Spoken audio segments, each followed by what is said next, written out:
Ma'am Shancer, good morning, good afternoon, or good evening. So, for today's video, I'd like to unbox another unboxing sa parcel. Actually, parang pangalawa ko na tong bukas. Pangalawa ko na tong order sa parcel na ganito. Pero, booklet yun na parang malapad yun. 100k. Medyo tutupiin yun kasi. Tapos ito, nakita ko yung hindi na kailangan tupiin. So, buy one take one. No, I don't know kung buy one take one ba ito. So, ito po is 100. It's worth 196. Ang nakakatawa lang guys is, marami akong ganito pero kapag malagyan siya ng pera, makuha maghapon. Makuha siya pero, sige lang. Hopefully, mabuo natin to. Lagyan natin ng maraming pera. By God's grace, darating talaga ang panahon na merong tagtuyot, meron din namang tawag nito, bibigyan din naman tayo ng ni God, ng blessing ni God. Hindi lang tayo hinto sa ating mga pangarap sa buhay.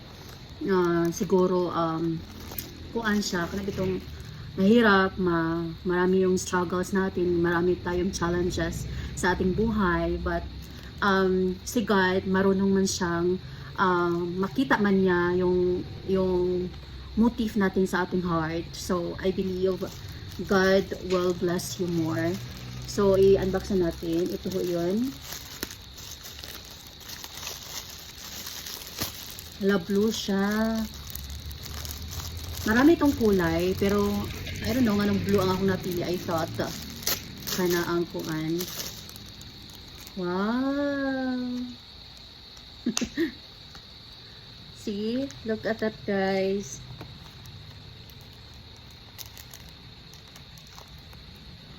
Hala, akala ko hindi siya tutupiin. Nakakainis naman to. Na-scam ko, guys.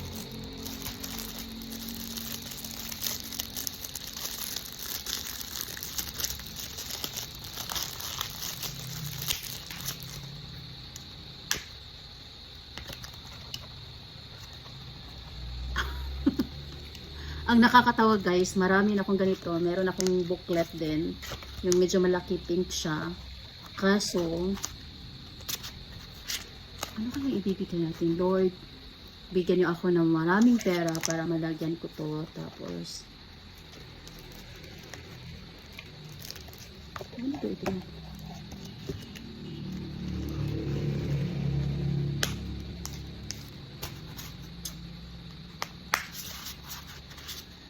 I thought, yung hindi siya kailangan tupiin. Yung bang sugad ba? Yung ilagay siya dyan. Pero tutupiin dahil hapon. Na-scam ko guys. Na-scam ko. Pero sige lang. It's okay. Madami pala siya. Wow. 1, 2, 3. Like for example, maglagay ka dito ng tag 20. Ayun ng tag 20. Meron pa pala akong pera guys. For ano iton? For parcel iton. May parcel na naman darating guys. So ito yun.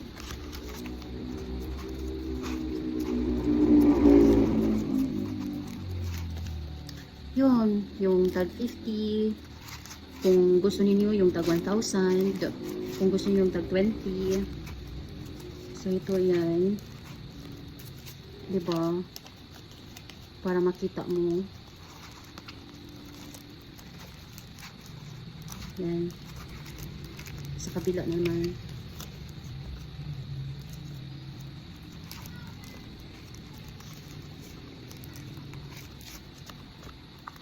Tara! 150. At saka yan. So, yan. Ma-inspired tayo. Yan lang. Bye-bye. Para ma-inspire tayo guys.